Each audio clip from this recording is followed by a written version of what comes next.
I'm Daisy. And I'm Terry. And this is the Monday Mindset Podcast, where we share things of interest to us and hopefully to you. So let's get started with episode number 96.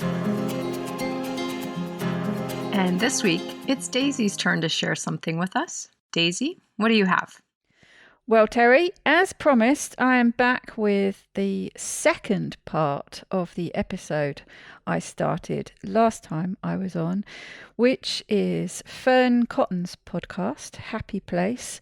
And it's an episode she recorded with Dr. Pippa Grange, talking about her book called Fearless, and basically just chatting around that subject. We spoke about last time about fear and how fear can be running our lives and the different fears that we have. The most common sort of fear of failure, fear of rejection, fear of not being enough. And there was a quote that I really liked that she talks about: your life is a story, but it's you who holds the pen. They talk about our fears, our root fears, and how a lot of them are far from obvious and how they drive us to make decisions. And can you let go of the type of fear that holds you back? We started off a little bit talking about groups and this idea of exchange rather than thinking about having to conform to a group, going in with these expectations, going in with these fears, and thinking a bit more about exchange. So letting go of some of those fears, like the fear of not belonging or whether you're going to be accepted or not, and conforming to the group, quote unquote, rules. Dr. Grange talks about how you really miss the opportunity to share your differences, what's different and enriching about you, and how that might impact the group in a positive way. And you touched on thinking about, if you're not careful, the pressure of what you have to bring to the table in the spirit of exchange. But I was thinking it's maybe just think about it more being as open to the possibility, the notion of this sort of two-way traffic that comes from exchange, even if you don't always take advantage of it. But just sort of basically moving away from this thinking about conforming, having to fit in, and the pressures and these underlying fears that might come out of that. And she, who's she? The cat's mother. I have my mother's voice in my ear whenever I refer to somebody as she. She, Dr. Pippa Grange, talks about giving up your power when you're trapped by the fear of rejection. Says you go in assuming that you're not in the power position, and you've given your power away to join the group. And again, they're talking about this idea of exchange, expansion, possibility. You always have something to offer, even if I thought, it's simply to actively listen, maybe. But just getting out of the negative expectation mindset. And she talks about surrendering to the outcome because you have no control over it. To think about what if you can let go of your expectations about the group or a conversation you're going to have or whatever it is. And they get into talking about some of the work she's done in a sports framework and goal setting and goals versus outcomes. And I know we've touched on this before from different directions, and talks about how goal setting is important for tasks and outcomes, but we tend to think about our life too much as a series of outcomes. And they talk about how goals work really well in the process, how every step really along the way is a goal-oriented process. Well, they were talking about it relative to sports, that once you step out to perform, that really you need to let go of the expectation of the outcome because we don't control it.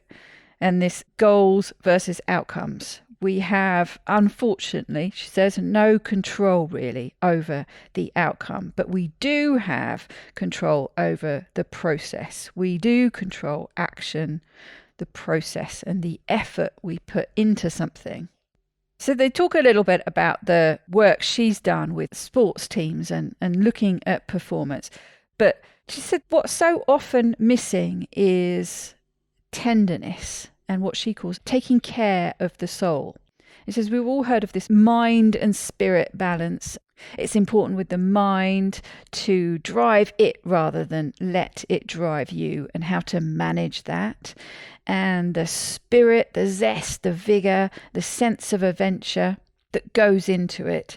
She says in the middle, there's this sort of middleman, and that's what she refers to as soul. And she says it's more ordinary, grounded, everyday part of us that holds our imagination and possibilities. And there's space there for both dark and light. And it's important not to shun those dark bits, but to embrace all of it. And how do we go about that? They talk a little bit about soul and the meaning of that, and Dr. Grange refers to it as eco or home, and that the important thing is the small gestures of self-care and care for others, care for the planet, listening to what your soul asks for. And they go back to talking a bit about the sports environment, and they mention rituals for athletes as an example, and how actually this could be listening to your the needs of your soul and recognizing it as these little small gestures, but recognizing them as a part of you and your needs. And they go on to talk about this big potential fear that we have, a fear of success and being as powerful as we have the possibility to be. And Dr. Grange steps in straight away and says one of the biggest problems with this is how we look at the word power. What does power mean? It's not, and it's quite often how we tend to look at it, power over others, over somebody else, but it's about stepping into your full capability and potential. And with that, of course, come underlying fears, fear of rejection, fear of not being good enough, fear of, they talked about the problems you get into around ego. Who do you think you are? If you start thinking you're going to step into your power and you can be as powerful as you can be and you do have all these capabilities. Well, certainly if you're a Brit, and I'm sure other cultures suffer from it as well, but immediately you try and tone that down because you're worried about coming across as being too egotistical.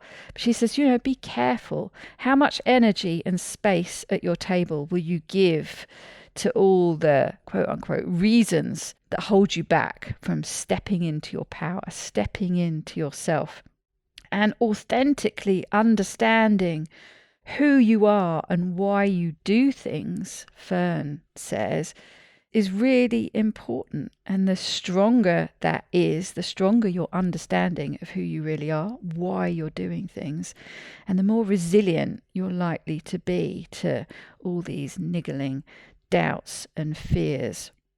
And yes, that's a good example of playing down your capabilities to get away from this fear of coming across as being too much of a know-it-all, or, however you like to phrase it. It's fear that's driving that. And it just comes back to figuring out and seeing what your fears actually are so you can start addressing them. Fearne talks about her fear of live TV and no longer wanting to do it. And I think I touched on this as one of my examples of figuring out what you want to do and stepping out of your comfort zone, or whether you should stay within it. And she talks about trying to figure out what the fear is behind that. But Dr. Grange steps in and says, but maybe you're just becoming more authentically you, and you don't want to bend yourself out of shape anymore into that live performance role, but rather, you found something that's more authentically you. That's, it's something that you enjoy, and it's a good example of caring for your soul. And maybe your light and power is greater in this way. And that's obviously from the way she reacted anyway. Fearne hadn't really looked at it this way, but it was a bit of a sort of, okay, yeah, you might have something there moment. So Fearne asks her, how do you stop past negative experiences and the fears that you might have from holding you back? Dr. Grange says, we tend to put lots of time and energy into tips and tricks and hacks and small changes, and these are good and they accumulate, but they're not enough. We really need to understand what's going on. And she has this model, this framework: see it, face it, replace it. Reminds me a little bit of one of the announcements on the trains. What is it? See it, report it, sort it about potential bombs. Anyway, going off on a not a sign I'm familiar with, or a saying I'm familiar with. See it, face it, replace it. See it, quite literally, but uncovering this fear and spot the patterning around the fear when you see it come up. The face it part is just staying with it a little bit longer than is comfortable. So just sitting with that uncomfortable feeling for a little while and see how it plays out. And more importantly, she says, what it's costing you. So really being aware of it, seeing it, and then just sitting with it for a while, facing it, and then replace it. What opportunities are you missing, and how will you replace these fears?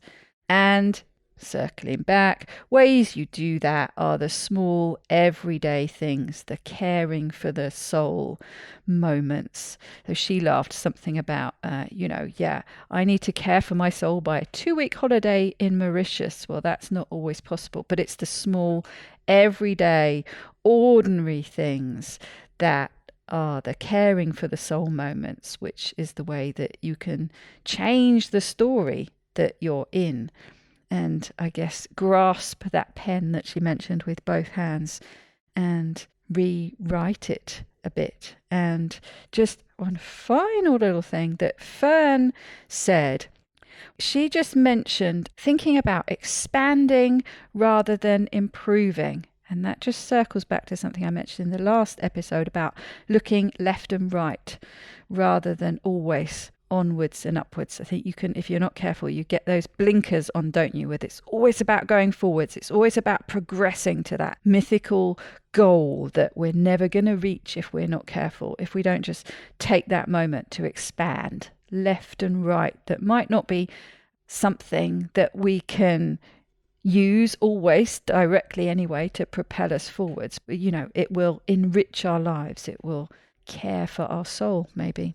I kind of think of that as you were just describing it, as expanding is really referring to growth, taking in more, filling ourselves more, being more complete in certain ways, versus when we talk about moving forward, I think we're often talking about progressing, moving towards success rather than growth, rather than, that expansion. So I like that reference. It's a nice distinction. It's interesting as I listen to you talk about this, and I bring this up every now and then, and I talk about it a lot in my own life, but I'm always sometimes I'm a bit surprised by, and other times I'm a bit amused by how much people overlap. This book, how much it overlaps with this book, how much that reminds me of something else. And, you can start to bring these together. So in the past, I guess they probably all read each other's books as well, don't absolutely. they? So it's bound to. And in about the past month or so, every time I've gone to listen to some podcasts to think about sharing them here, and then I decide not to, you've just touched on about 4 of them from this podcast. Brene Brown has a great couple of episodes that I've been listening to. And one is she's talking about the difference between grit and grind. They sound kind of similar when you think about the concepts, but she talks about grind being doing something that you no longer love, that you're just doing it out of external expectations. That makes sense. Whereas grit, over and over. Grit is still working hard and putting your nose to that grindstone, but out of passion for something that you want and love. And so as you were talking about kind of I don't remember the exact way you described it, but changing from maybe doing these appearances to doing something else isn't giving something up. It's expanding. It's moving to some other way of expressing yourself or working from a place of passion rather than just, I can do this. People expect me to do this, so I will. Yes, I think that was the thing. I think that's what she was trying to get her to see, that just because you've had a successful career doing this, so you're sort of feeling that sort of sense of guilt. Why am I not going back to this? Why am I not going back to live TV? Why am I not doing this thing that apparently I was successful at doing? But actually I found this other thing that I really like doing, and has turned into something by all accounts that's very, very successful in its own right. But yes, she was saying, well, maybe this is more authentically you. Maybe that wasn't the authentic you. Or again, as we've said before, we change different times of our life, and maybe that's something you can deal with and thrive in that environment at one point in your life, and then at another point you need to pivot in a different direction. And again, Brene Brown talks about it as partly the difference being with the grind, you are doing it out of fulfilling other people's expectations. So if everyone expects that you're going to keep doing live appearances or TV appearances and you change your path, you worry, am I letting them down? Are they going to accept this change versus following your own passion?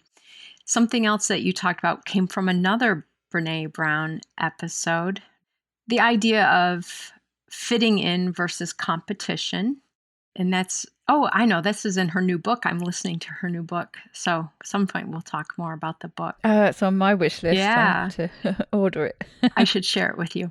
And then something you said today stood out to me about fear of success. And I talk about this a lot in my work at the fasting method, because as people are looking at why am I sabotaging myself, I often come back to, is there some fear of success? And on the surface, everyone thinks, no way, of course I want to succeed. But succeeding feels threatening at some levels. It might be that we worry we're going to set ourselves apart from loved ones or groups of people. It might mean the pressure of maintaining whatever it is we achieve. But fear of success is, I think, very real.